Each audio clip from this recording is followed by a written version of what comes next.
Still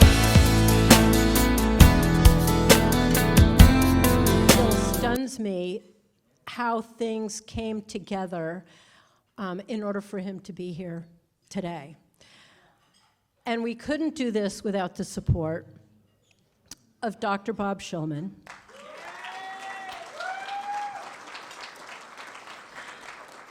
who is the hero of the night at our last year's Heroes of Conscience dinner, who threw down a challenge, the number of which still staggers me, that we met.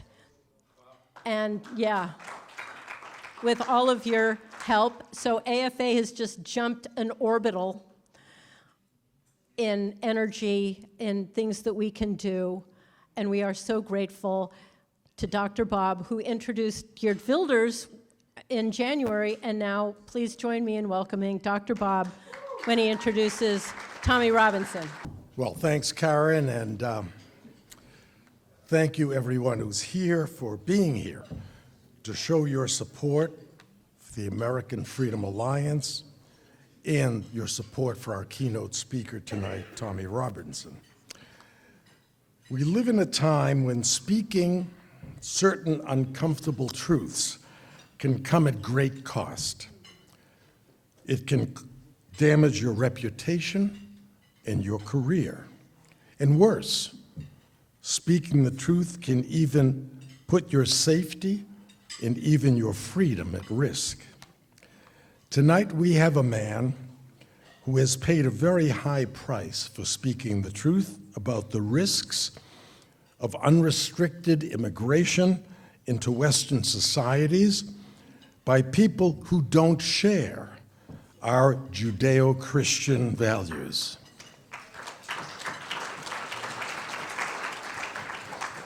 For nearly 2 decades, Tommy Robinson has been one of the most fearless voices in the Western world.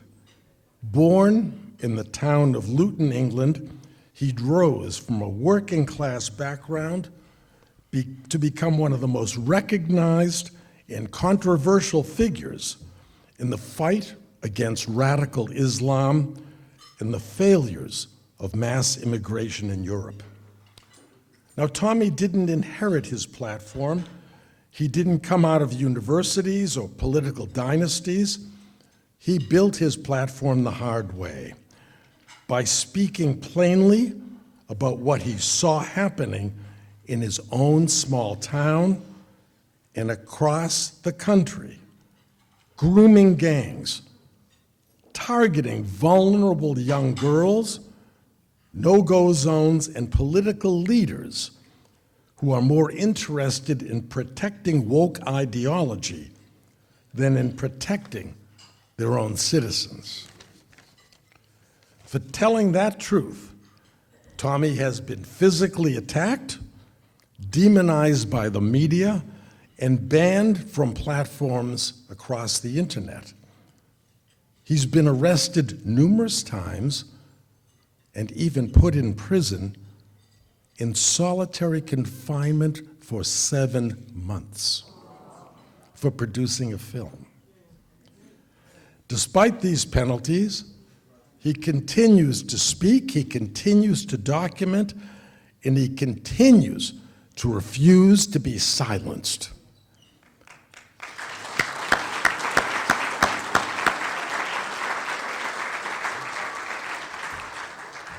Tommy Robinson has become a symbol, not just in Britain, but across the free world, a symbol of free speech for the protection of women and young children, for the preservation of Western values.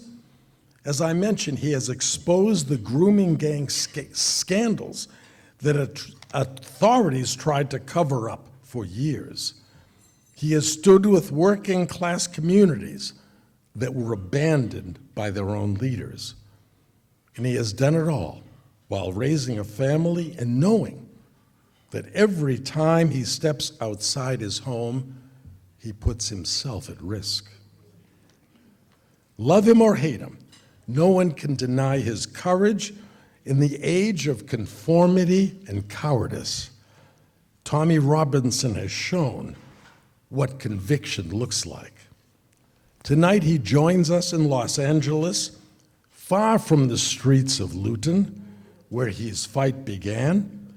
He's joining us because the issues he has been warning about us for years are no longer just Britain's problems. They are Europe's problems. They are Americans' problems. Ladies and gentlemen, please join me in giving a warm welcome to a man who has sacrificed more than most people will ever understand, a man who refuses to bow down to powerful forces, a man who continues to speak when so many others have chosen silence. Please welcome Tommy Robinson. Thank you for the warm reception, and thank you for the step, because without it, you probably wouldn't be able to see me. Some thank yous. Dr. Bob, I gave a presentation and a talk in Israel, and I forgot to thank you, which is outrageous, really. So many people open doors for these conversations, but not just open these doors, support activists and workers in this field. And people need support, and without that support, they wouldn't be able to continue the work they do. So on behalf of me, Bob, but on behalf of many other in these movements, thank you. Thank you very much, sir. Karen, thank you, darling. You look great, okay? And I've met some wonderful, beautiful people, so I'm very grateful for you putting this evening on, for inviting me, giving me this opportunity. And thank you to America. God bless America.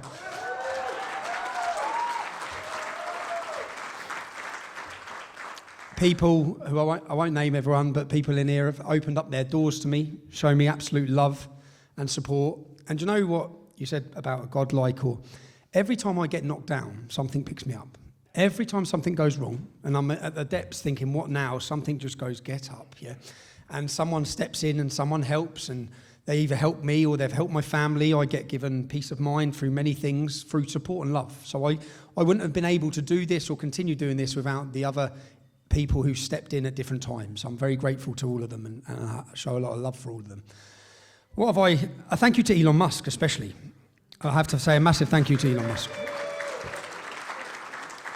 Without Elon Musk, everything we'll get on to talking, and I don't shut up, so good luck, everyone, yeah?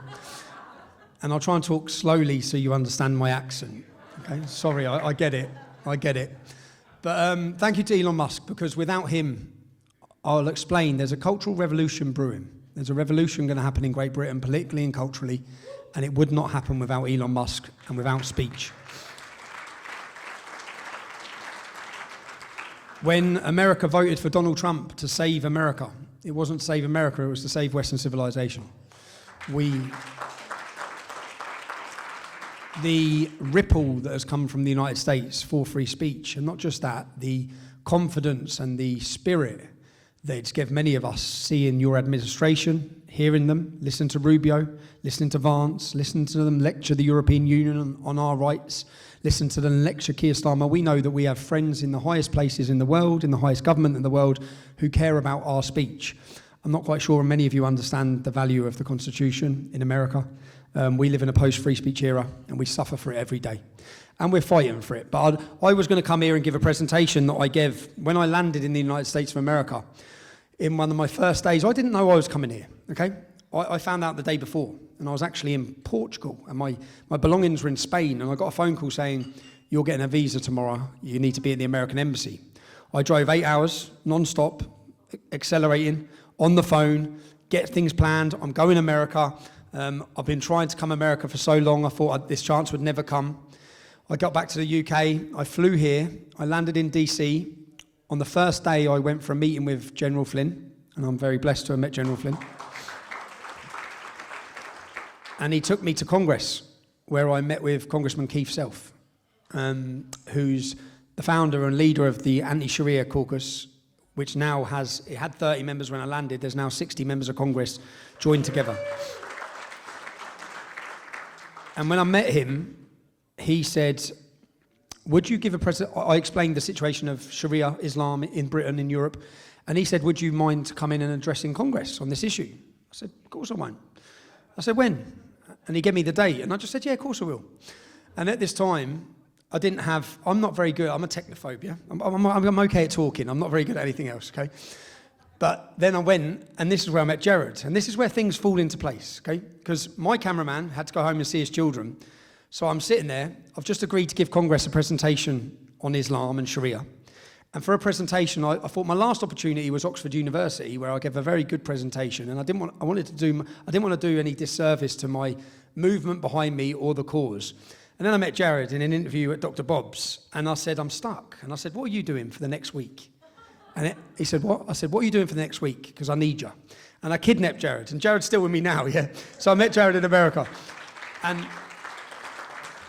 And yesterday, or 2 days ago, I produced that same... So when we spoke to Congress, I said, let us video it. And they said, this is a private seminar with Congress. I said, okay. So we can't video it. And then as soon as I finished the presentation, they all said, we need that on camera. I said, yeah, lads, I sort of was trying to say this. So I had the opportunity to give it again 2 days ago at Florida University. So I was going to come and deliver that same seminar here, but I don't need to because I've gave it. It's going to be released tomorrow. It's on a live stream on my YouTube, but the official video is going to be released, which is a video detailing what Islam is, all the aspects of Sharia, infiltration, deception, migration. These are all parts, how they operate, what's going to happen to America unless you wake up, all these things. But when I come here and I went to Dallas and I went to different cities and I saw the same things I've seen in Britain. I saw the start of the Islamization of America. The more I looked into it and I saw the growth just in Texas, from 300 mosques to 530 mosques in 5 years. 600 active Islamic organizations working 24 hours a day, 7 days a week to change the face of Texas. Texas has been chosen, I believe, to take the heart and soul out of the United States of America, because if they take Texas, they can take America. And this is a battle, if they can take America, we've got no chance. And if we lose, it affects you, because I've always said if Israel falls, Europe falls. If Europe falls, America falls. Because Islam has its eyes on the world. It wants to conquer the world. It's not about Iran. It's not about individual nations. It's about them conquering the world. So when I come, I was worried. I was concerned about the United States with what I was seeing and hearing. And then I met the congressman. And I met wide-awake men who are getting educated, who are learning, who are forming a resistance while you're at a 1% population to fight Chip Roy, who hopefully will be the next Attorney General of Texas. But he fully got it. I've done this for 30 years in Britain. We've had jihad, we've had war, we've had rape, we've had all these problems coming out of Islam, and we've not had one single politician, not one, since the time of Churchill that has opened their mouth about Islam. Out of 650 politicians, we've had 26 children blown up in Manchester, we've had soldiers beheaded, we've had 52 bombed in the London Underground. We've had all this jihad in the name of Islam, literally quoting the Quran, and in all of that, not one single member of Parliament has opened their mouth in Parliament. Yeah. So to come here and meet congressmen, including high-ranking congressmen, to have individual meetings with different senators who are wide awake. I explained after my presentation to those members of Congress that if you were in Britain, every one of you would have been arrested and detained by our police for what you've said on social media. Yeah. But you now have 60 of them who are wide awake. And as I said, I gave that presentation. I was going to do that today. But I think it would be a waste of our time. I'd rather have a Q&A, but also I'd rather talk about my work and the work that I've done and have a discussion. I don't know how many of you know my full story. I'll give a brief little history. I was born in Luton Town in 1982. Luton's a rough town with lots of problems. When I was born, we had one mosque. We now have 45. I've seen the change. Yeah? I'm not here, as Dr. Bob said. I don't talk about what I've read. I don't talk about what I've listened to. I talk about my life experience. It's what I've seen. Yeah? I've seen the problems that are coming. I've seen the effects. I've seen the weakness and the inability by government and police to deal with these problems. I've witnessed it all. I've had cousins who are victims of rape gangs. I've had friends' fathers who are murdered by Muslim gangs. I've seen every single part of it, and I feel like I'm standing here now. Obviously, I started my activism in 2009, where I started a street protest movement called the English Defence League. We were, how shall I say it, we were a rowdy bunch. But we were an angry bunch of young English men who were fed up with the rape and prostitution of a generation of our kids. All of us in every town and city knew someone affected by those gangs. As I said, in Luton, I had a cousin, but I knew so many people. And I started this street protest movement. And I got a quick lesson on politics, I didn't understand politics, or I didn't care about politics or media until that point. I was passionate about making money. I was passionate about succeeding. And at the time of starting the English Defence League, I had 7 houses, 2 businesses. I succeeded. I sometimes wonder where I'd be if I hadn't started opening my mouth about Islam. I'd probably have 100 houses. But we was doing well. But then it became a point where I understood that it doesn't matter how much money we make. It doesn't matter, it's irrelevant. I can move, I had moved, I'd made it out of the town. Like everyone in Luton, if you make money or you can succeed, you get out of Luton. Everyone gets out of Luton to get away from the problems. But then those problems are coming there. And when are we going to stop running? When we're on the beaches? Because America needs to realise this. Many Americans, you sitting here now, or many in towns and cities, you may not feel affected by this. You may think, that's in New York, that's in New York. Trust me, it's coming. Okay, it's coming, and it comes quick and it comes fast, and your town will change like that. And whilst it's happening, people will be too scared to speak about it, as they were in the UK. So for 30 years, they'd managed to silence the British population through the fear of being branded racist. The accusations and words of racism and extremism, it's a genuine fear, because it's not just that, it's the fear of being attacked, violently attacked, it's the fear of losing your job, it's the fear of affecting your social circle. I stand here now, 2 weeks before I come here, I was put on the front magazine of ISIS's latest magazine to be killed. So I got my first fatwa. Do you know how long I've been trying to get a fatwa? I've been working hard for 15 years, and it's took them 15 years, yeah? It took them 15 years. And some people are saying, how come you're still doing events? How come you're telling people where you are? I always said, if you worry about consequence, you'll never bring about change, ever. And I'll explain that there was one time, 3 or 4 years ago, when I worried about consequence, and I let myself down, I let my cause down. That was when I refused to release the information which I got imprisoned for last year. I'll get onto that, but I want to start off just talking about what I found when I started the English Defence League. I found in every town and city I went to, I found families. And people say, what drives you on? What makes you keep going? I've met the families. I've met the daughters. I've met the fathers of these girls who have been raped, kidnapped, tortured, in every town and city. So I travel around, and do you know, it's insane when you sit down. I went to the city of Blackburn very early on. I met a father, a brother, and a family. Their 13-year-old daughter had been missing for 3 or 4 days at that time. They're calling the police are doing nothing, and sometimes people talk about the violence that was on the street sometimes in those movements. And the next day we had a demonstration in Blackburn, and it was kicking off with the police. And I went down to try and calm down our supporters. Do you know who was at the front kicking off with the police? The girl's brother. The girl's brother. So when you see these things, I always think, you don't actually know what's going on here. You don't know what's gone on. And you've had a generation of kids who have been taken, kidnapped, raped and murdered in towns and cities. And whilst it's happened, their parents have been attacked, their families have been attacked. No one's been there to support them. So I want to take this opportunity to talk about my work and what led me to that work. As I said, I was a street activist. I wasn't political. I didn't plan any of this. I was working on a building site, and 6 months later I was leading the biggest street protest movement Europe has seen. And there was a movement full of young men who get a lot of flack, but those young men, I'd say, are the last line of defence. They're the men that aren't going to back down. They're the men that are going to fight. They're the men that are not going to be... But I also have learned a lot. I've learned that was needed in England at that time. That boisterous, call it aggressive, that attitude of, you are not beating us into submission, yeah? You are not going to threaten us. You're not going to intimidate us. I remember getting phone calls from Muslim gangs.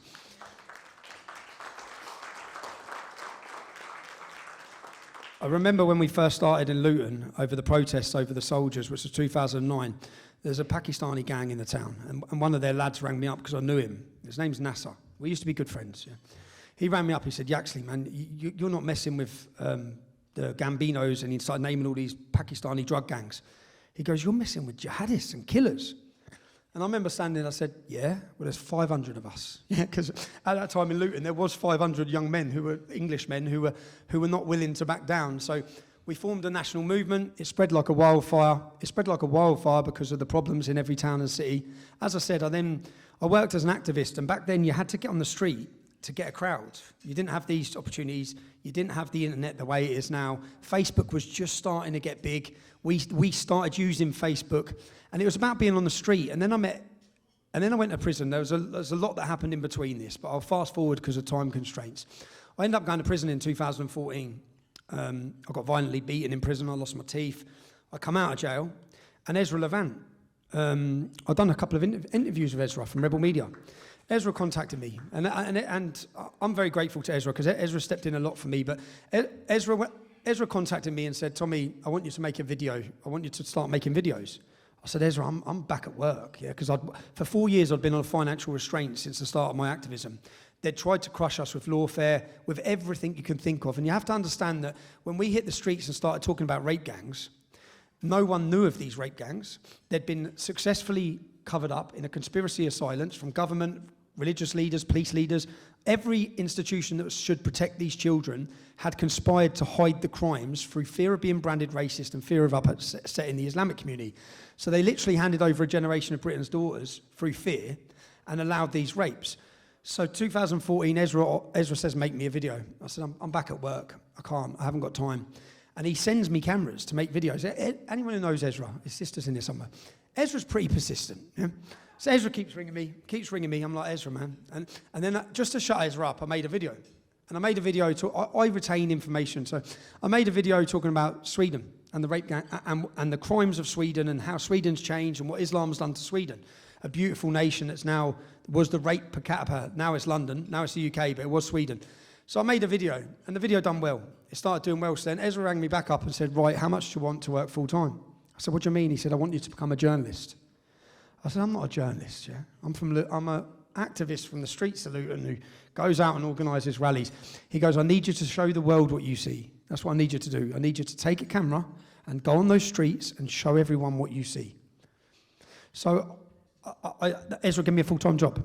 And that full-time job, and I said to Ezra's sister earlier, I'm not very good at having a boss, okay?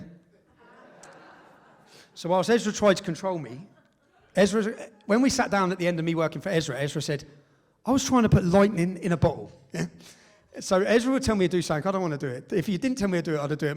My ex-wife, my son's mum, she knew, don't tell me not to go out because I'm going out. Even if I don't want to go out, I'm going to go out. So that's always been my attitude. So when I had Ezra as a boss, Ezra was trying to keep me safe. Ezra was trying to put me behind a desk. My place ain't behind a desk. My place is on the streets. My activism and my journalism has shown that. So Ezra wanted to keep me safe. And then when I left Ezra, I went independent. And within 6 months, I got 13 months in prison for reporting outside a court case in Leeds. And Ezra jumped to my defence. And there was a mass movement started, a Free Tommy movement started. I was given 13 months in what was proven as an unlawful detention. I was released after 12 weeks of solitary. But when I sat down, Ezra was waiting for me when I got outside. And what this prison sentence done was it galvanised the public. 660,000 people signed a petition, 30,000 marched on Parliament. And when I saw Ezra, I said, you wouldn't have let me go to that court case, would you? He goes, no, I wouldn't. I said, I'm glad I worked for myself because I'm still glad I went and done that. But that spawned me on to becoming a journalist. So Ezra helped me, coached me, trained me, created me. So I'm very grateful to Ezra Levant. I'm very grateful to, and I know at the time, Dr. Bob's here. I know at the time Dr. Bob was sponsoring my employment. I didn't know that at the time. I didn't know what Shillman Fellow meant at the time. But Dr. Bob was supporting Rebel, who was supporting me. So I want to bring on to the documentaries that I've come to make, because when they imprisoned me in 2017 for reporting outside a court case, I sat in that prison and I said, when I get out of here, I'm going to go to town on this. Yeah? I'm going to expose you. You've done this to stop us talking about the grooming. I'm going to create the best content I've ever created, yeah? And then I started on a project. So I come out of prison and I went to a town called Telford. And I chose Telford because Telford has a small Muslim population. It has a 1.7% population. So I thought I can get in that town. And we'd gone there as the English Defence League in 2010. They arrested and done a big grooming police case where the police identified 200 men from the town of Telford. They only prosecuted 11. They identified 1,000 victims, 5 of whom were murdered. Okay? Burned alive, some little girls were set on fire. They were killed, and this is in one small town. So in that town I spent 12 to 18 months, and I interviewed the girls 3 times, 4 times, for 3 hours, 4 hours. And we built we built an investigation like a database, yeah? And when the men were named by 3 or more people, we went after them. Yeah, and I said at that time what it was about was showing the public what's happening. You know when you read about grooming, right? You read about these figures and these numbers. They're not figures and numbers. These are our daughters. These are our sisters. Yeah. So people need to feel and see what I've seen, and that's why we've done the documentary series, because you need to hear from the girl. You need to hear from the mum and dad, because I've sat around those tables. I know the heart-wrenching It is, and I know that until people understand the pain that each one of these girls has gone through. So I started my documentary series, and I went to Telford, and what I did is I built a database, and I've done a 5-part series so far called The Rape of Britain. I didn't really think, I want to show you now, let me show you the promo for episode 1. They have not defended the children of the poor. They are punishing the people who speak out in defence of the children of the poor. I look at my kids daily and think if you wasn't here, I wouldn't be here. What happened the first time? I slept with him. How old was you? I was 11, Tom. He had sex with you when he was 11. So he raped you. An independent inquiry into the sexual exploitation of children in Telford and Wrekin has been going on for well over 2 years. The police, social services and councillors are refusing to help the inquiry at all. We are supplying them with 40 years worth of information. 40 years? 40 years worth for of 40 information. years children have been failed. So that the inquiry So can 40 years children have been full failed. understanding. A deliberate attempt to cover up these crimes against little girls for fear of being called racist. They've known what has been going on in that town for 40 years. They would talk to me about going to meet certain people, not to tell my dad if they told me to go to that person. Who was the kingpin? Who was the main organiser? I don't want to be living this for the rest of my life. He was that hurt by it. He got out of the car and he couldn't wait for the police to come. He needed to go. Family trees, networks, how they operate, who operates with who. Just so you understand, as we go along here, we have CPS solicitors, police officers, politicians. That's the level of connections who are involved and intertwined within these gangs. There are 5 dead females at the hands of these gangs in Telford alone. I'm sorry for doing this. I mean, I have to be 100% before I make an approach. The hunters are about to become the hunt.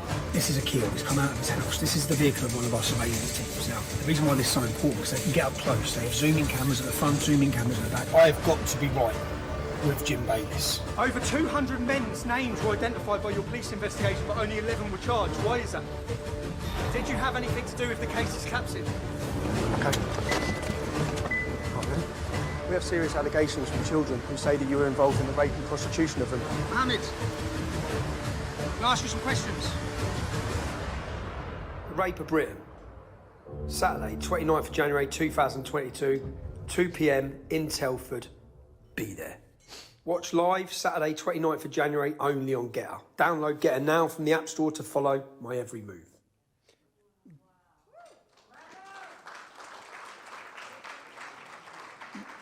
You can see there, 2022. Do you know how disheartening it is when I used to get a buzz off making people think and changing their minds. 2022, I was deplatformed off every single social media.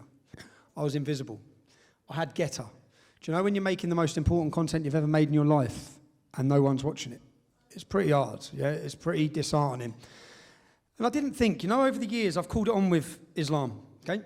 Openly, I've spoke about it a lot. I've made many enemies, but I've never made it personal. When I went to Telford, this gang, the Benalis was the name of the Muslim gang in the town. They controlled everything. I couldn't believe that from 1.7% population. I went to Telford and all the lads in Telford you've got to be careful here, Tommy. I said, I'm from Luton Town. There's 50% Pakistani, yeah?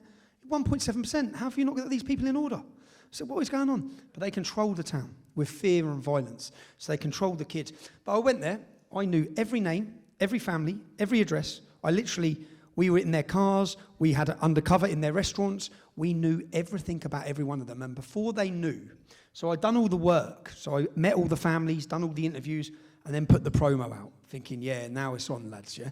Because my focus of this was education, but also my focus of it was if these men are not going to be prosecuted, I'm going to show everyone who you are. Yeah?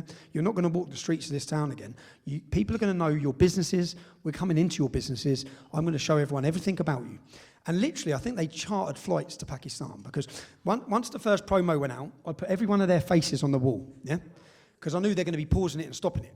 And I made it, and I'd done a Guess Who board at the end, Guess Who? And it just had, on the first one, we showed 3 of them, and then it had tick, tick, tick, tick, tick. Who's next, lads? Who's next? And I didn't think about the consequences of it. They blew up 26 things after this. They petrol bombed my car. They come to, they went on the war path. We show it if you want to watch the series, you can watch it at TR Films. So by episode 2, they're smashing houses up. We're at the houses. We're having to go up there. We put 30 men at the houses. They turn up, get out with baseball bats. They literally went on a warpath, yeah? I didn't think about it. I didn't think really. They went to my mum's. Like so my mum's neighbour said, there was a car of Muslims outside the house today, video in your house. And there's a video. So I get the registration plate of the car, and I get a private investigator, and I look up the car. And the car's registered in Dudley. Dudley's 2.5 hours from my mum's house, but 20 minutes from their gangs. So I look at the man who owns the car, and I look for his Facebook friends. And he's friends with all the men who have been raping the kids. So I go to his house the next day. His house is in Dudley. And I bring a camera, and I bring men with me. And I bring the men to make sure they don't have a fair fight. But I bring the men because I know how these men work. Yeah? There's only one thing they understand. But I said to the cameraman, when I knock at the door, I'm going to tell him to come outside on his own, and if he wants to sort something out with me, we'll sort it out. And if I lose, we just never share the video. The video will never go online. So I knocked on the door, and a Muslim answered, Tommy, what are you doing here? I said, I'm here for Imran. Where is he? He said, Imran's my uncle. I said, where is he? He said, he's not here. I said, get him on the phone, tell him I'm here. And he gets him on the phone. I said, pass me the phone. I said, you went to my mum's house yesterday? I said, no, I'm at your house. I said, I've got all your addresses. Yeah? And then he said, I didn't go to your house. I said, the car registered to this address was at my mum's house. So I sold the car. And straight away, he's on the back foot. But I didn't go there again. You spoke earlier about being scared. I was terrified. Yeah? I don't want to be going up having rolled around. But I know the only language they understand. So I said, you need to tell all your friends, if you come to my house, we'll come straight back up to your house, yeah? Because the police won't protect you on this. I know they won't. There's no point in phoning the police because they just don't help you, yeah? But that element of front has worked with these. After that, I said they blew up, they petrol bombed my car, they threatened my children, they threatened the schools, they threatened everything. So I can understand why some journalists don't go for them, but I'll show a video now. But one woman, and do you know, I went to I looked up one woman put on Facebook saying, why has no one killed these men? I will be one of the first to kill them, or something like that. So I tracked the woman down to a hostel in London, and I knocked on the door, and I wear a camera for everything. I knocked on the door, and a black lad answered, and I said, is this girl here? He said, what do you want? I said, is she here? And she come out, she said, what do you want? I said, are you a victim? Are you a survivor of that gang? She said, yeah, I am. I said, well, help me nail them. Help me nail them. I said, I've been working on them for 12 months. I said, you talked about killing someone. She said, well, yeah, I've got nothing to lose. So she was talking herself about going and killing them. So I said, look, get in the car with me. And we sat and we spoke for 2 hours. And I explained to her about the work I'm doing. And in the episode, you can hear the phone call, the next phone call. I'm up in the north of England and I'm working on these gangs. And then I get a message from this girl saying, you've got an hour to ask me whatever questions you want. After that, you won't be able to ask me any questions. So I ring her. And you can listen to the phone call on episode 2 or 3. And I ring her. And it's important that the public see this because these rapes might have been 15 or 20 years ago, but these women suffer every day. This woman, so she answers the phone, and I said, what's going on? She said, I'm in Telford, Tommy, which is 2 hours from London. So I thought, she's going to kill him. So I said, what are you doing? And she said, I'm ending it. I'm ending it all now. And I'm like, darling, and I'm on the phone to her saying, well, don't end it. Your mum and dad love you. What do you mean you're ending it? So I thought she's gone up there to kill him. And then she just breaks down, and you can hear the emotion. You have to hear it, because I see and hear these things, and the public need to see it. She breaks down crying, and she's screaming, saying, I live torture every day. Every day's torture. When I interviewed her for the documentary, she talked about whenever she gets a new sexual relationship or partner, she has flashbacks from them raping her. And her life's been tormented and destroyed, but she breaks down crying and says she's not going to kill him, but she's killing herself right now in Telford. I'm like, darling, do you know what changed it? I said, I've just had a shit curry. Yeah? I said, I'm in Manchester, I'm in a house, I've just had a shit curry. She said, you had a shit curry? And it changed and I said, yeah. She said, did you order it or make it? I said, I ordered it. She goes, you don't order a curry, you make it. And you make it with love. I said, well, you get up here and make me a curry with love. I said, can't stop what you're saying, get to where I am. And she did. So you hear the phone call. She turns around from killing herself. And I said to her, let me nail them. Help me nail them. And these men all have successful companies. Do you know, I watched as one company shut, another company shut, restaurant shut. And I'll show you another video now. This is a video that because it was about putting it on the gangs. And we had a plan to go to every town and city, but I realised after doing this one, it took us 2 years to do the documentaries because people's houses were getting firebombed. They were literally going to war. But we can watch the next video now, which is is the confrontations and the us across the episodes, finding them and tracking them down, which I'll be honest, I loved. I love seeing the colours drain from their faces. One gentleman who works as a plumber, we rented a house through Airbnb and then got a woman to call him round to fix the boiler. And when he was standing in fixing the boiler, I just walked in. So you didn't expect to see me, did you, mate? Like, you're now a star of episode 5. Yeah? But I'll show you, this is another promo for our work. But what I do have are a very particular set of skills. Skills I've acquired over a very long career. Skills that make me a nightmare for people like you. I will look for you. I will find you.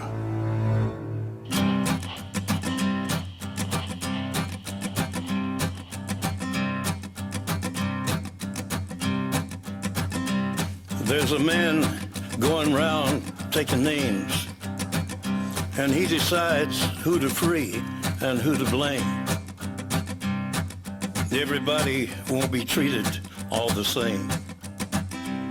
There'll be a golden ladder reaching down when the man comes around. Hear the trumpets, hear the pipers, 100 million angels singing. Multitudes are marching to the big kettle drum. Voices calling, voices crying. Some are born and some are dying. It's Alpha and Omega's kingdom come. Hey, look, stop fucking filming. Listen, simple question then, Dave. Did you rape her after Ahmed Nawaz raped her? Yes, sir. Over 200 men's names were identified by your police investigation, but only 11 were charged. Why is that? I've got to put some allegations to you. You've been raping young girls in restaurants, bro. Get the fuck out of here. That's off. Why would I have young girls who named you as raping young children? I have multiple young girls, school children, on camera. I have multiple young girls who allege that you were involved in raping them and prostituting them. We have serious allegations from children who say that you were involved in the rape and prostitution of them, that you were a kingpin having them trafficked. I bet you didn't really see me, did you? I've got some questions to ask you about allegations of child rape. You raped a 12-year-old girl, you took her virginity in a house next door to a mosque in Telford. Why would 3 individual girls who do not know each other all be telling me and giving me statements that you have been involved in their grooming, in their trafficking and in their prostitution? Yeah, well, can we talk? I've got some questions. We have accusations that you trafficked young children. You trafficked young children, you were the kingpin, you chose who they were raped by. You prostituted them. She fought you whilst you dragged her knickers off her when she was 12 years old in the house next door to the mosque badge. Look at these guys just making... What were you doing hanging around with 13-year-old school children? You put on your car bonnet and you raced off because you were angry because you had been sleeping with your best friend Imran's underage girlfriend. Men in this town, Pakistani men in this town, got away with destroying young girls' lives. Now, you're famous. Everyone's going to know who you are. When the man comes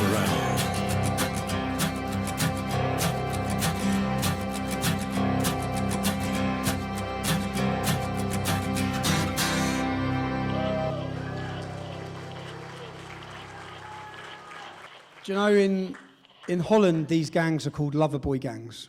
And they made an educational video in 2007 that they tried to bring to the UK, but the UK banned it because it would be racist. And it was an educational video that was supposed to show the children at school to warn them about these gangs. As I said, Holland calls them loverboy. The UK calls them grooming gangs. India calls it love jihad. Now, we're in the United States of America. You have many Muslims here. Yeah? This is happening here. Do not kid yourselves. This is happening here. Because what we found, and what I was condemned for in those early years of my activism, everyone said I was fear-mongering, lying. There's now been policy and government study after study after study that has, as I said, that town had 1,000 victims, yeah? And the police identified 200 men. There's only 1,000 Muslim men in that town, yeah? 20% of the men in that town were identified by the police as raping kids. We identified 264. Another inquiry in that town identified over 300. The Rotherham scandal, so you have to understand the scale of the problem. We're not talking about a few rapes here and there, yeah? Every single town that has an Islamic community has children being trafficked, raped and tortured, yeah? Within full knowledge of the council. And the reason I say it is because you see the same mindset that allowed those rapes and the turning a blind eye and the reasons they allowed it is the same reason that you were allowed so much fraud in Minnesota. It's exactly the same. It's an unwillingness to tackle it, a fear of tackling it, but also it's a vote bank that they don't want to upset. So you can do billions of pounds worth of fraud as long as you continue to vote for us. And this is, even if you look at Minnesota, Somalian immigration, they're from the hottest place in the planet. Why have they ended up in Minnesota? They didn't choose Minnesota, okay? They were placed in Minnesota because their birth rate is going to suppress your birth rate. They're picked to go into purple states. Even illegal immigration, if you look in the swing states, it was 700% increase. There was never going to be a swing state again if you didn't vote for Donald Trump. If ICE are not successful, and the reason I'll show you this work, because we've done lots of work. I've done lots of different documentaries. I've done 10 investigative documentaries. I don't just say it. We wouldn't be able to do this. You know the investigator of those gangs? Do you know how long we spent? We spent days following them and days sitting there for the right moment to follow them and question them. Sometimes they'd walk out of their house with wife and kids. We'd sit there again and say, I don't really want to question them in front of their wife and kids. Do you know what the good thing from that? Charlie Khan ended up getting sectioned in a mental house. Their marriages broke down, their families, because before this, they're all living the best lives. They control the town, they've got the businesses.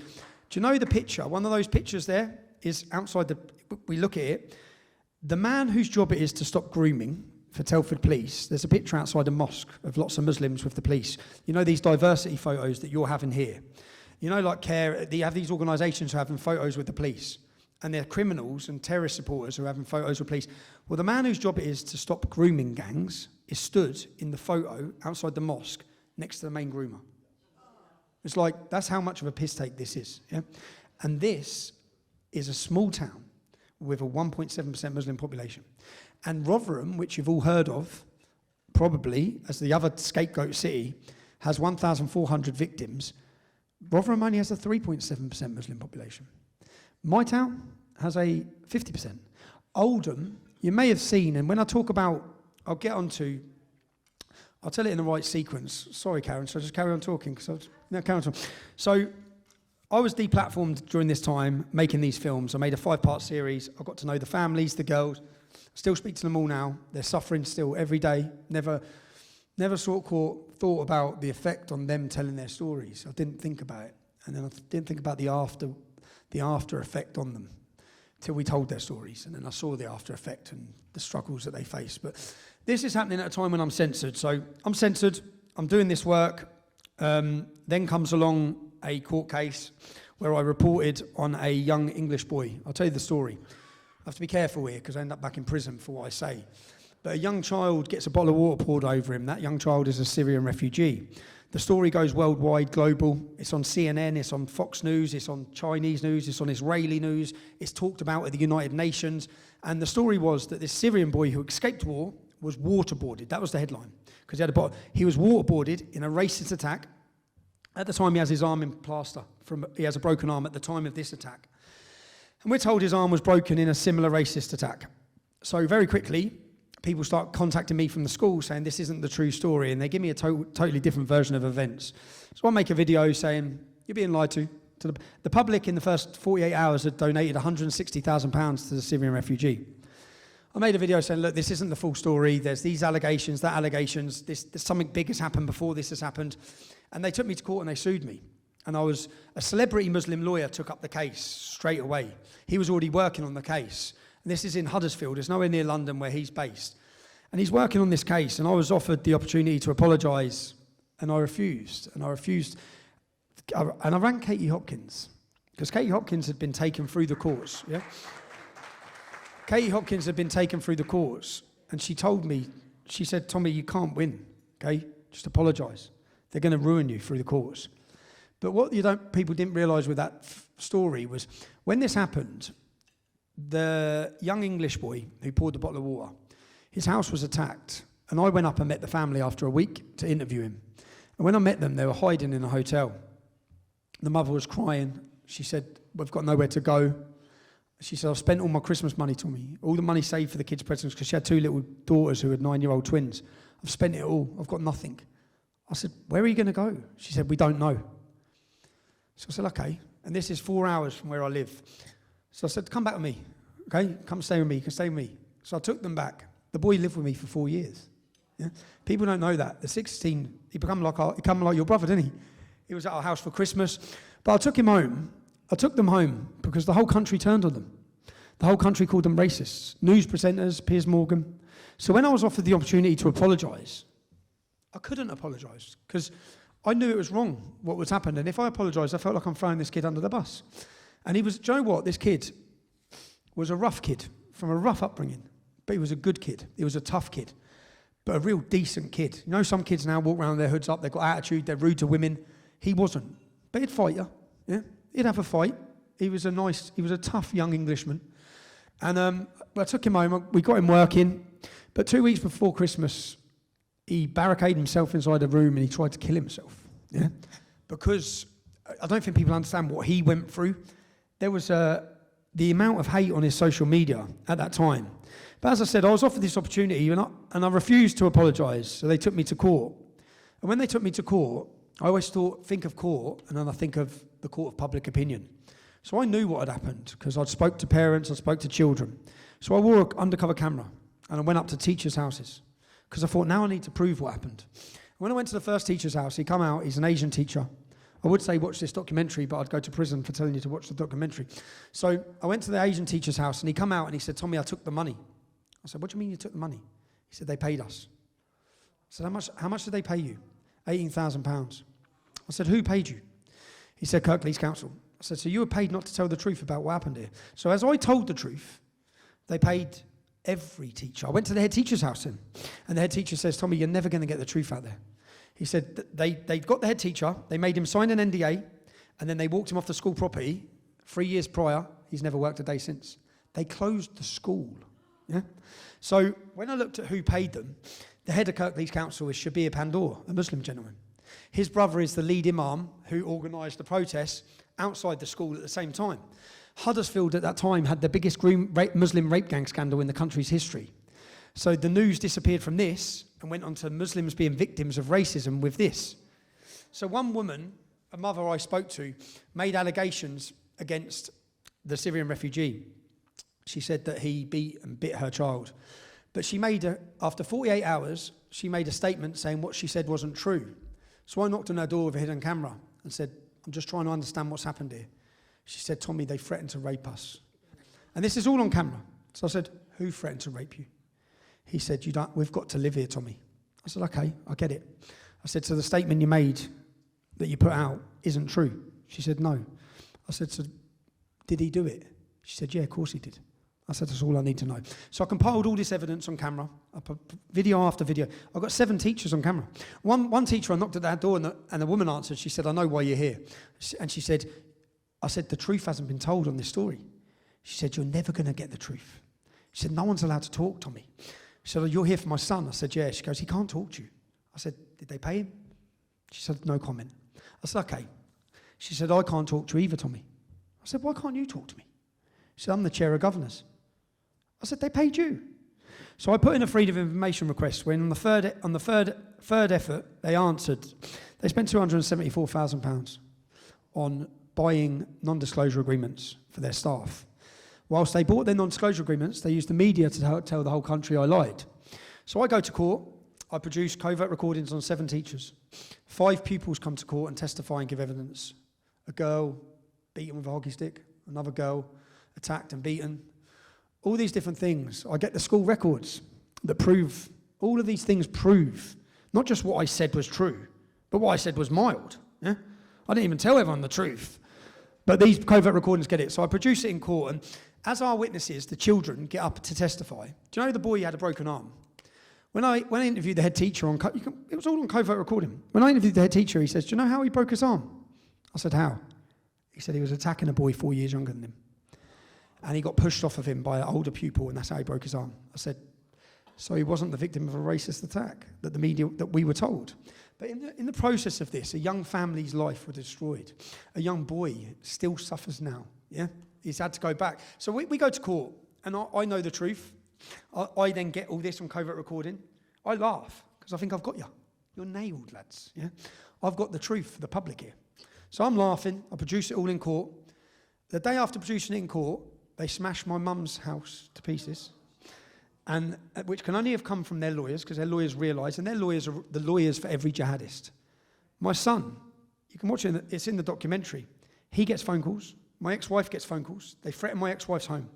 Now, in the documentary, after threatening my ex-wife, they read out where she lives, and no one knows where we live. Yeah. So straight away, we've moved 8 times. The kids have 8 times. So in this time, they hire Antifa to deliver the legal papers for this case at my family home. This resulted in my divorce. Yeah. This resulted in my divorce. So all of this is happening in the film. I produce it all in court to the judge. When the children get up to testify, all the media walk out. I've never seen anything like it. So I say to the judge, so none of this is going to be reported. This is before we cottoned on to citizen journalism, before we filled the courts with our own journalists. Yeah? Every journalist walks out. So everything the 5 witnesses said, the public don't get told. And at the end of the court case, the judge gave me an injunction preventing me from showing anyone anything from the court case. So all the covert recordings were listed in his injunction. So all the proof I had, and this is where I said I failed, because I walked out of court, and for 13 years up to that, I'd lived my life saying, if you worry about consequence, you'll never bring about change. So don't worry about consequence, just do what's right, and it will come good in the end. And I walked out of court, but I'd previously, the 2 years before, done the solitary confinement, which damaged me. I went into prison, one person, come out another. It changed my personality. I suffered a lot behind the scenes. So all this had gone on, and I'd come out, and I should have played the film. But the truth is, I was too scared to play the film. I was scared of the effect of going back to jail for 2 years, the solitary confinement. I was scared of the effect on the family. So I didn't play the film.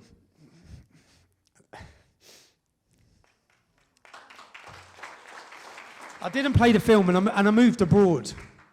I went to Spain. And in this time, I was in a dark place, man. I was in a bad place. I was still nicking back and doing the work because I still wanted to punch back, but I wasn't in a good place. And I remember I was in Spain. I hadn't played the film. It ate me up for years, man. And it ate me up because I thought, I've got a bomb. It's like holding a bomb in your pocket. And that bomb can really damage them. But if I throw it, I'm in trouble, real trouble. So I go to Spain, and I remember I was sat in Spain, and my phone turns on. And my ex account pops up.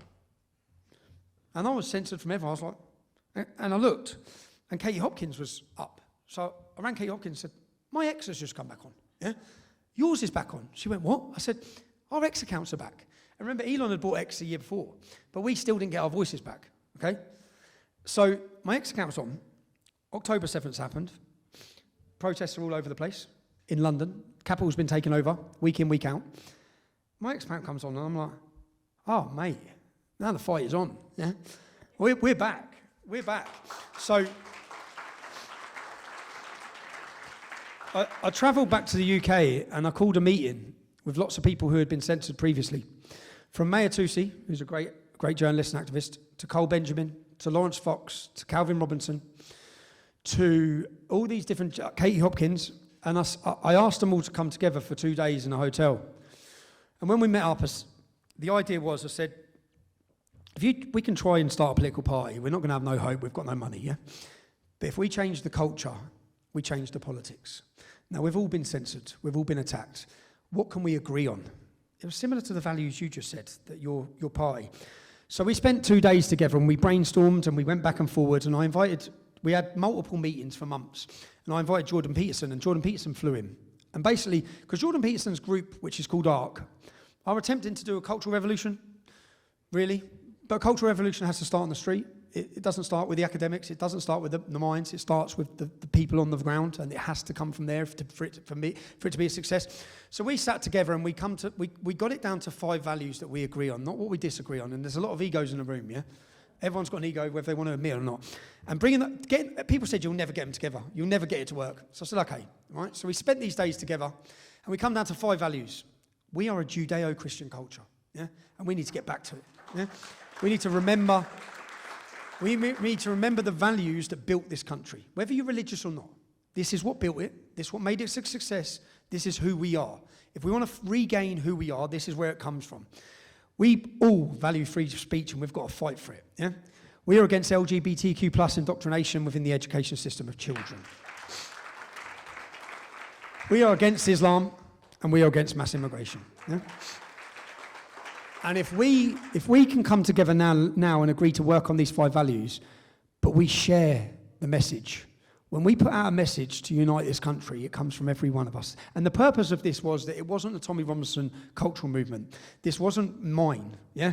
And this wasn't me that walked in and said, we're doing this. We spent 48 hours brainstorming, so by the time we walked out of that room, it was theirs. It was all of ours, yeah?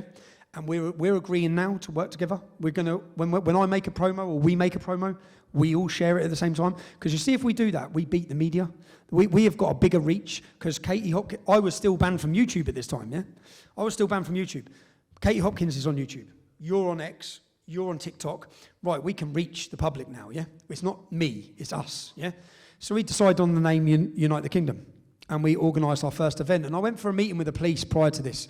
And bearing in mind, I've led the English Defence League. I've led a rabble at times, sometimes ashamed of our behaviour at times. Learned a lot. This wasn't about young men being angry. This is now about winning the hearts and minds of the British public at a pivotal moment in our country's history when our culture is disappearing. We all now realise that. So I went for a meeting with the police, and in the first negotiation with the police, I explained to them that if I want to, I can organise a demonstration on the same day as a Hamas rally. And if I want to, I can do it in East London. And what you know is that thousands of young men are going to come. Yeah, that's what's going to happen. I don't want to do that. We don't want to do that. But what we've looked at is every other culture and community in this country. We've looked at Black Lives Matter. We've looked at the Hamas rallies. We've looked at what they're allowed to do, and we've looked at how you treat them. And we want the same treatment. And what I'm going to tell you now is we're going to attempt to work with you in a new relationship because we've been at loggerheads with each other for 10 years. I believe we've been turned against each other for 10 years because we support you. Yeah? We don't want to be fighting you. Like that's what's been happening at demonstrations. We don't want the British public to be fighting you. Nationalists to be fighting you. We want to work with you. So what we're going to ask is, I want to have an event outside Parliament. I will work with you entirely. We do not want to see your police officers. We will police ourselves. If anyone causes trouble, we will deal with them. We will not allow face coverings because that's how you get infiltrated. That's why January 6th happened. If anyone covers their face, we will remove their face covering ourselves.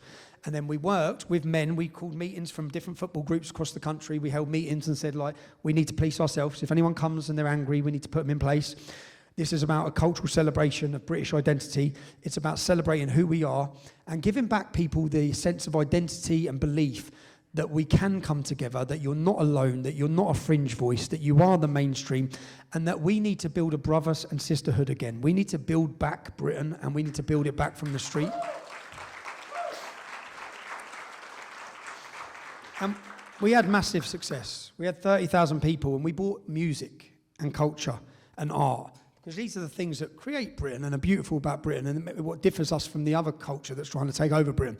So we brought music and we had girls on piano singing beautiful songs. We brought back patriotic hymns. We had a gospel band from a black church come and sing. And all the music and all the words were about a message, about resistance, fight, free speech, who we are. And it was a massive success. And we had 800,000 people watching live. And what we did is, through X, yeah? And what we did is we invited the new media, the TikTokers and the YouTubers and the podcasters, and we treated them like royalty. And we got them up on stage to promote themselves one by one on stage. We went from 30,000. We then organised our next event on the 27th of July. I publicised all these things. We had our event, 100,000 people turned up. The biggest demonstration at that time by British patriots the country's ever seen, 100,000. And we acted. We acted impeccably. Our behaviour, we done so much work in the build-up to it of messaging, of if you don't want, they want you to riot. That's what they want. Because then they use the media to tell everyone you're thugs, you're hooligans, and no one wants to listen to you. We're not letting them decide how we act. We will decide how we act. We will not rise to provocation. And do you know what? It built a new relationship with the police. The police were great, okay? And we thanked the police at the end of each demonstration. I said, thank you, yeah? Thank you for recognising what we're about. And since then, I've seen a total change. I mean, a revolutionary change in the police's relationship with us. Yeah, they've seen it. But I made it very public about what we were planning, what we were doing. Maybe it was a stupid move because on the 28th of July, I was detained at the border within 12 hours of the event, and I was detained under the Terrorism Act. Some of you may have seen this. I was prosecuted under the Terrorism Act. I'm grateful to Elon Musk for stepping in and funding the legal defence. My name was cleared, but there was multiple. Yeah. When we had that moment on the 27th of July, I weighed a lot of things up. I thought, things happen for a reason. Now, the film that I refused to put out was leaked in the United States two years before. When I was in Spain, it was leaked. It was shown in a cinema in Florida. And I thought they'd come for me, but they didn't. So I'm then weighing it up. We're building a cultural movement. I said, if I get a big crowd in Trafalgar Square, and I said to my son, I said to my kids, I've got to do this. I don't have a choice, really, yeah? I need to show the world this film. I will go to jail. I know I'll go to jail, but I may get 10 million people to watch this film at an event in London with 10,000, 20,000. Now, at the event, 100,000 people turned up.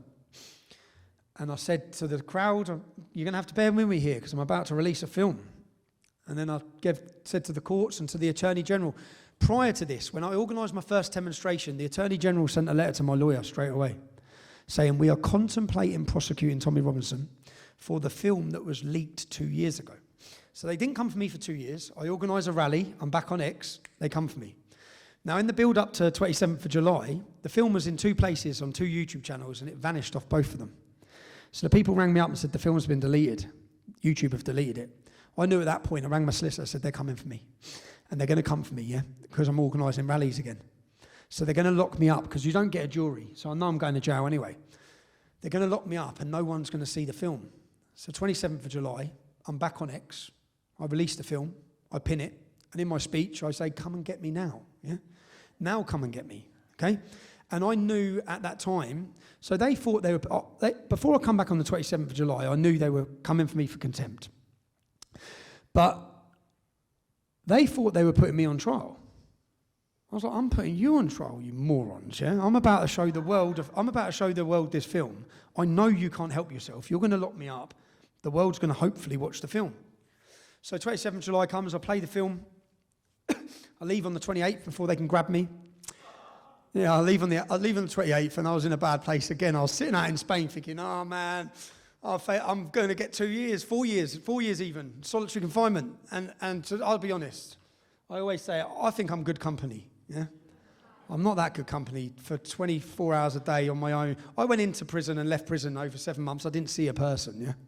It's pretty soul-destroying. But I come back to the UK, I come back to hand myself in, and we have a demonstration on the 26th of October.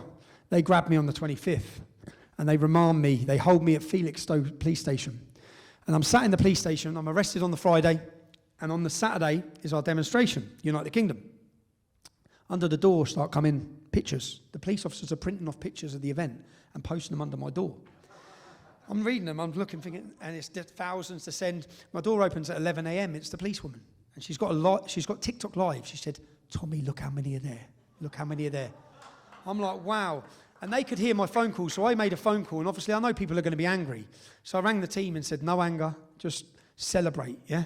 Don't give them what they want. Do not give them what they want. That's our messaging. That's my message from here is, you will let me down, you'll let your country down if you descend into violence on London today. And I come back out at 6 o'clock, and I walk out, the 2 desk sergeants, I said, you fucking nailed it, lads. You nailed it, yeah? Said, massive, no trouble, yeah?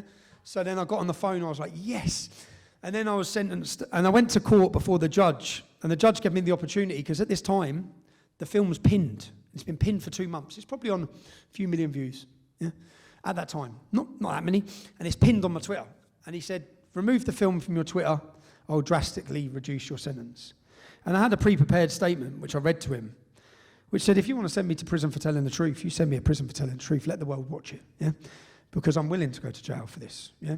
And what they didn't know is, as I said, I had a vision that if they locked me up, I was worried, I was scared, I'll be honest. Prison for me is a death sentence, possibly. If not, it's my brain frazzled and coming out in a bad place. But I played the film, and I was transferred to maximum security. I went from Belmarsh to Woodhill. I was put on solitary confinement. In the first week, I sat down with a psychiatrist, because when you're on solitary, you have to see doctors. And I said, what is 9 months of solitary confinement going to do to me? It's going to destroy you. I said, how are you doing this for a civil offence? It's not even a violent crime. It's a civil offence. How are you able to do this? Because your life's in danger. I said, of course it's in danger. You just took me to a maximum security jail, 40% of Muslim terrorists, 40% of Muslim killers. Of course I'm in danger here. I shouldn't be here. I should be at home. But anyway, they held me on solitary confinement. 8 weeks in, 9 weeks in, I ring home, my son's screaming, Dad, Dad. I'm like, what? What's going on? I'm thinking there's a problem. Elon Musk has pinned the film. I'm like, yes! It was at that point that it was mission accomplished, yeah? I just floated around that cell. Every phone call I got, my son went, every phone call he said, 50 million, 60 million, 80 million, 90 million. The next visit, my kids come in, and I might probably seem deflated. I try and pick myself up each visit so that they think I'm good. And I sat there, and he went, what's the matter, Dad? I said, nothing, man. He said, you wanted to get 10 million views. It's on 100 million views, Dad. I went, yeah, you're right, actually. You're right. Yeah? And I remember in that week, I thought, I bet I feel freer than Keir Starmer right now, because the blowback from Elon Musk against the British government, and do you know what else? Do you know that episode 1 you just saw the promo for? That's a beautiful girl called Nicole. She's got 5 children now. She suffers every week, every time, yeah? She's still suffering from those rapes and from the problems from it. That got 36 million views, her documentary got. So remember, I made it when no one could see. I'm sitting in jail to know 36 million people are hearing her story. I'm sitting in jail to know the most talked about topic on world stage is the rape of Britain. Elon Musk was using the phrase, the rape of Britain. So them thinking they put me on trial, obviously, look, I spent 7 months in there. I was released after 7 months. And in my head, I'm thinking, we need to start where we left off. And I felt like I've been punched every day for 7 months. And how do I punch back? So when I come out of jail, the first thing I done was September 13th. That is when we descend on London. And I knew that video it had 5 million views. So I knew I had my opportunity. It was the first words I said. So I gave the words of September 13th, which was our event in London, was to restart the cultural revolution that they had thought they'd stopped. So they thought they stopped it by imprisoning me, but not just imprisoning me. You have to understand that the riots were happening that summer. Lucy Connolly was a mother. She got 31 months in jail. Peter Lynch was a grandfather who committed a non-violent crime of holding up a banner at a protest. He got 2 years in jail. He killed himself. He never left prison. Now, what that summer was about, my imprisonment, locking me up, they knew the world could see the film. 167 million people watched that documentary. Mission accomplished, yeah? They saw the corruption of the judiciary. But what locking Lucy Connolly's mother up, Lucy Connolly is a mother who posted a tweet and deleted it after an hour. She got 31 months in jail. All of this tyrannical action and weaponisation of the judiciary and the media was to instill fear in the British public. It's what January 6th was about for you guys. It was about scaring the British public. Rather than scare the British public, they lit a fire in the belly of every British mother, of every British grandfather. My imprisonment had the total adverse effect, and I laugh now because every time they think they're going to take us down, they just fuel our fire. They forget that now the world can see.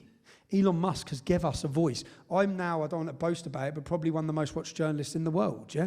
So you're going to try and shut us down. You're just going to put more fuel on that fire. So we then come to, I'll show you, I know what order we're in. Can we flick the order? Can I show the UTK one? So our last event, this is an aerial shot. No, the one before that, not the song, the other one. This is an aerial shot of our last event on September 13th. This is the biggest event ever in British history.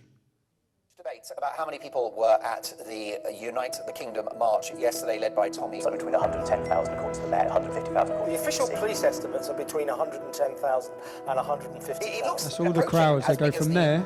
Iraq War demonstration all those years ago, and that was 1 million people. Because they're lying to you. There was over 1 million. Certainly, I knew people there who were saying, well, 3 million. It wasn't 3 million. It wasn't 1 million. More than 100,000 people gathering to march in central London, a sea of flags. Jackie says, 150k, I reckon millions were there. Black lives, they had to close Black Lives Bridge and Lambeth Bridge because there were so many people the other side, they couldn't 150,000 attending yesterday. Are you serious? Look at the drone footage. Westminster Square was packed solid. The road going up where the march was going to follow was solid. The lying police and mainstream media are trembling. You better believe the government are worried, okay? They're worried because people have spoke for 15, 20 years about when the British lion wakes up. I've always heard it. When the British wake up, when the British wake up. And I've been banging my head saying, when are they going to wake up, yeah?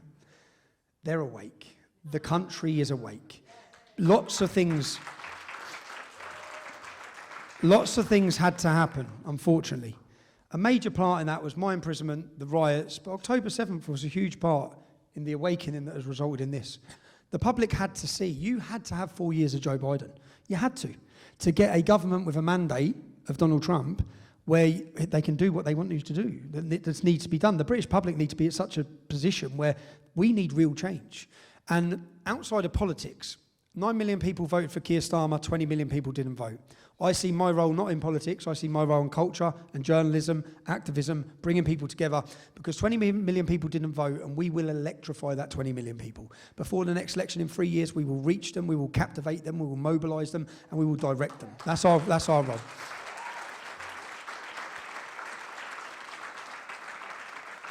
As we're in America, 86 million Americans didn't vote. I don't understand why the political parties don't try and reach these non-voters. I don't see them trying to reach them in Britain. We will reach them because those people are our people. They're the abandoned. They're the abandoned, the fed up. They don't feel like they're part of the system. They don't care about politics, but they care about culture and identity. I'll quickly now, because I know I've been talking for a while, I need to get carrying up. I know that one more thing. I went to Ireland 4 years ago. Who's been watching what's happening in Ireland right now? Come on, the Irish. My mother is from Ireland, Dublin. Do you know what's mad? So, Google Charles Darcy. Charles Darcy was killed in 1916 in the Easter Uprising. He was 15 years old. He was shot in the head by the British. Charles Darcy had a brother, James, who had a daughter, Mary, who had a daughter, Rita, who had a son, Tommy. So, when my mum used to say, it's in your blood, all right? It's in your blood. But I'm born in England. I'm loyal to my country. I'm an Englishman. I'm proud. I love my mother. Ireland's her country. England's mine. I fight for Britain. But when the Irish started resisting 4 years ago, my mum is a 4'11" mad little Irish woman. She's one of 8 children, and they're all mental. Yeah, I knew, don't mess with an Irish woman. Yeah? So when this started, I thought, well, there's going to be some problems in Ireland. Yeah, the Irish will resist this, and I was waiting. So I flew straight to Ireland at this time, and the Irish government called for violence against me. Yeah, they literally said that I shouldn't be able to walk the streets of Ireland. They said that in Parliament. But I went there and I made a documentary. If you find time to watch it, it's called Plantation 2: Rise of the Celts. And I went there and I wore a hidden camera, and I went up to all the women in the towns and cities where all the new migrants are in hotels. Killarney, beautiful city. And what I went up to the women on camera and said, and this is the self-censorship, I went up to them and said, what's it like here with all the migrants in the hotels? And they're like, I can't walk the streets. I work there, I live there. My husband has to come to work to walk me home because all the men are harassing us. My friend was sexually assaulted. I literally got every woman I spoke to on covert recording terrified. Yeah? That is how they feel. Yeah? Terrified. And at that point I'd say, I'm glad you say that because I'm a British journalist. Come here. I start waving over my cameraman. Can't say that on camera. I can't say that on camera. So what I showed in the documentary is that every woman I spoke to was scared. Every one of them was terrified, but not one of them would go on camera to say it. Yeah? That is self-censorship. I'll quickly show, can we show the promo for the Irish documentary quickly? It's just a 2-minute thing. I'll be 2 minutes now, Karen. I told you I wouldn't shut up, didn't I?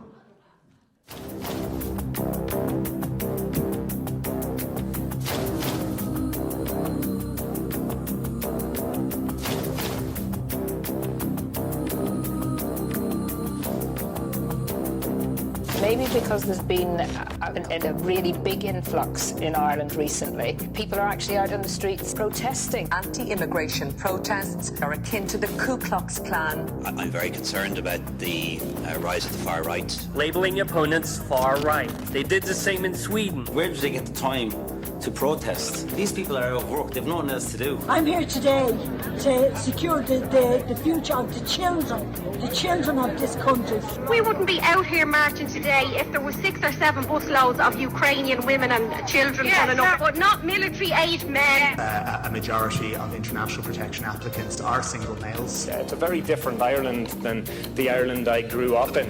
Do your job. Find out what happened to these countries that already took them in.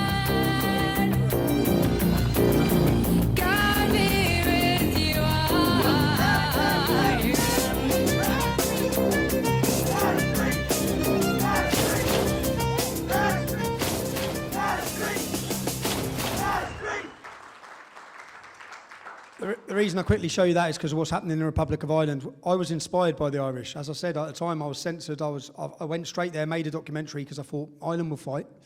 And I didn't want to be inspired by the Irish. I didn't want to be. No, what I mean is, I didn't want to be inspired by the Irish.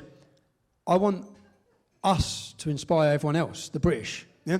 Which is why now, on May 16th, I think that the reason why it's important, you're in America, you may not think it's important. Unless there's a cultural revolt, unless there's an uprising, unless there's unity amongst European patriots, which we've started, I flew, before I come here, I went to meet the Deputy Prime Minister of Italy. I went to meet Eric Zemmour, a lead politician in France. I reached out to the leader and spoke with the leader of Vox in Spain. We reached out to Chega in Portugal. We spoke to the AfD in Germany with a vision that if we're successful, that's why so much is riding on this for me, because I believe it's for Britain. If we're successful on May 16th, the trajectory that we're on at the minute, which is the world is going to watch. 66 million people watched our last event. Forget Live Aid. Yeah?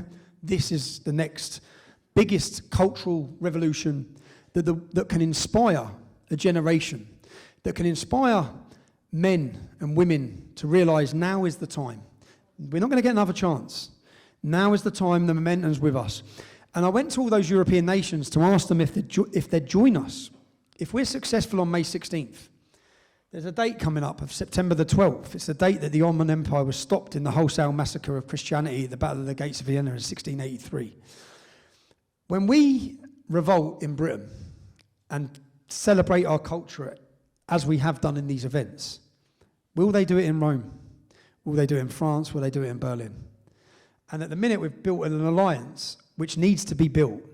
And we're talking with groups about a cultural revolution, not just in Britain, but across Europe, because we're at a really running out of time here, yeah? But we are still the majority, but not for long.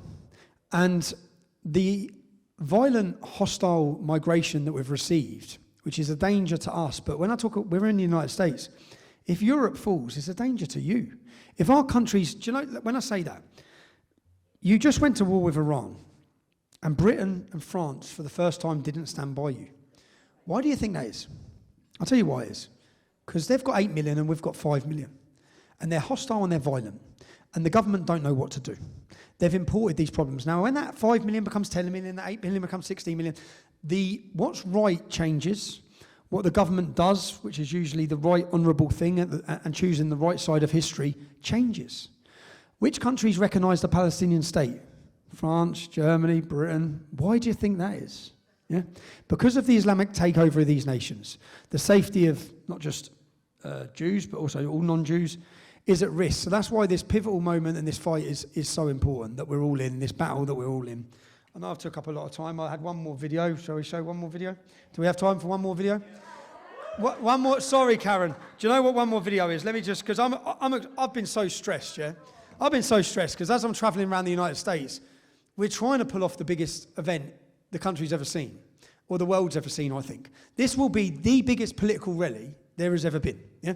Now, last time, people couldn't see it, so we're trying to get the screens. We've managed to get the success with the police's support. We've got the whole of Parliament Square. We've got the plans for screens every 70 metres up the whole of Whitehall, one of them outside Keir Starmer's front door. And then we've got Trafalgar Square. But whilst we're touring America, and to be honest, this event already wouldn't be happening without some Americans. Americans are stepping forward to help us. We just can't get to the position we're at for the scale of the demonstration. It's costing £560,000. But it's a monumental moment in the resistance of Britain and the cultural revolution that is currently underway that I believe will be viewed in history as the time when Britain stood up. The moment, you know, like we look at the Peasants' Revolt. Well, this is our revolt. This is our moment. This is our time. May 16th, we're going full steam ahead. I'll show you a video. When I talk about, do you know, I was pretty depressed. When I was pretty frustrated for days. My son has to spend these days with me, and I'm barking at the phone, I'm back and forth negotiating with the police. And I got this morning. I'll play another one, but I got this. We have a band, and I believe that what's currently happening is actually a spiritual revolution, a spiritual battle. And I believe that many things play their part in that, and it's not something that a riot can solve. Trust me, if I thought a riot could solve it, I'd be the first person to think that's what we need to do. But I don't think this is this is not what's needed. It's not what's needed. A cultural revolution, a spiritual revolution, understanding who we are, where we come from. Now, I received this song from the band who are playing live, yeah? I'll just play the start of it. This is God's kingdom. This is our song. Lift your voice, Britain. Sing and stand strong. From the valleys to the coast, from the cities to the fields. I was going for a jog as he sent me this, and it lifted me so much, man. The lyrics to it, the battle. He sent me a few. We've got a few. All of these. This is Unite the Kingdom. But I'll show you. So I'm looking forward to the promos already from this. But I tried to explain that it's not about the 1 million or 2 million that turn up on the street.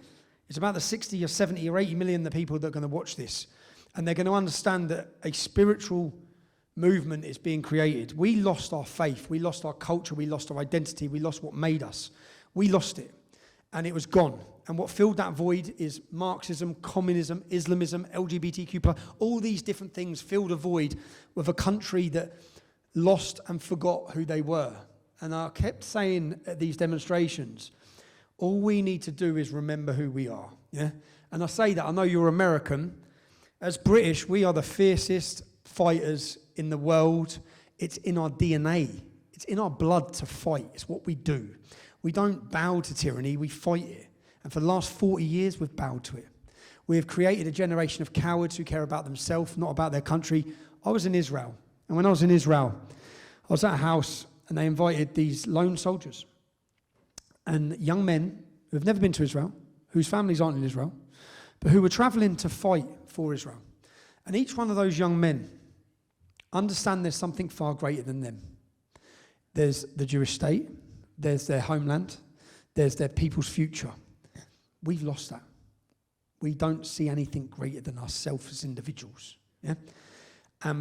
To rebuild that, we need to rebuild community from the bottom, and that's what the Unite the Kingdom movement is. I'll end this now on a quick video, which is the last music. We create songs for each one of these events. These new songs, you will be seeing videos coming out, but as a gentleman knows from Northern Ireland and from Ireland, both groups, whether you're on the loyalist side or the Republican side, music built that resistance.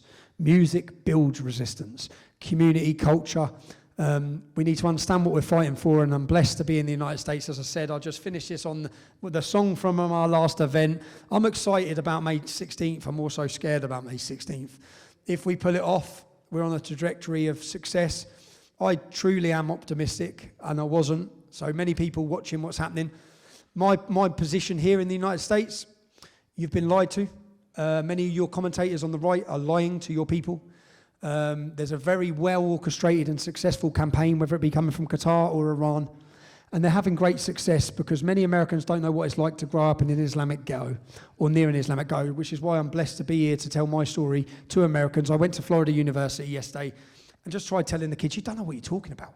You have no idea what they're like, yeah? You have no idea what it's like to be surrounded by jihadists. You've got no idea. There is no peaceful Islam, yeah? You don't get it. So I'm blessed to be here.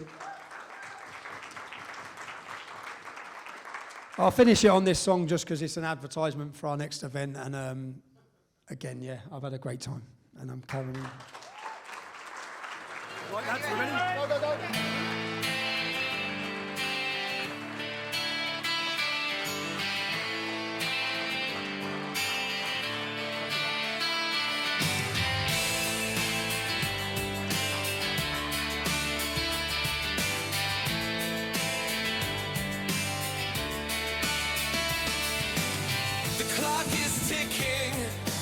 Running out of time to save our great nation.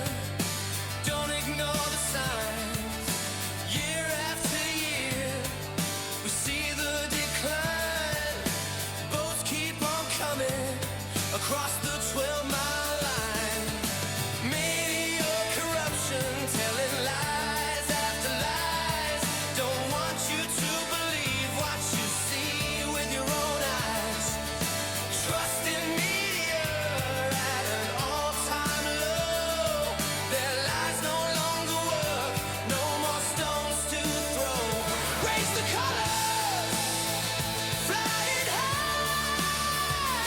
Raise the colors, we will defy. Fly your flags, fly them with pride. No need for masks, no need to hide. Just hold the line, we'll win this fight. Our flag's not racist, it's not far right.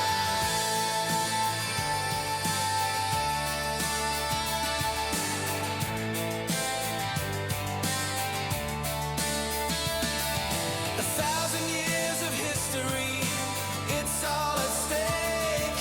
We're no longer sleeping, not woke, just awake. We see what you have done to us and you will never be forgiven. We're making a stand, now sit back and listen. This is our country and we want it back. We'll raise our red cross and our Union Jack. It's our turn now to be the land of the brave. Keep on fighting till top, baby's name is Dave. Tories and Labour, alternate betrayal. If you're lucky, you'll just go to jail. Raise the colors, Well, was this incredible? Was this completely incredible?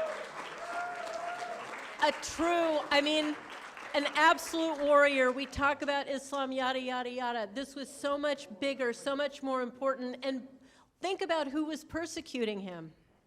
Let's just think about how that all went. Protecting the rapists and putting him in prison, and on and on. And his love for the most vulnerable. Watch the videos that I've been sending out. Dr. Bob did a couple of interviews with him that are unbelievable. Laura Logan did a great one. I've been posting these. Dr. Bob, cannot thank you enough for everything. For everything you do for us, for all the freedom fighters, for Tommy, and magnificent introduction. Donor cards, gotta do it, gotta say it. And the May 16th event, I'm going. I got my tickets a few days ago. It's going to be a world-changing event. It really is going to be a galvanizing moment. Cannot wait. If you can find a way to help get those screens every 70 meters, that doesn't come free. And you know, every step of the way, he is being fought. We are being fought. Free speech is being fought. And by the way, if you think everything that he was talking about can't happen here, think again. Think again. So, Tommy, it was the biggest honor. It really was. And to your team, and thank you all for being here.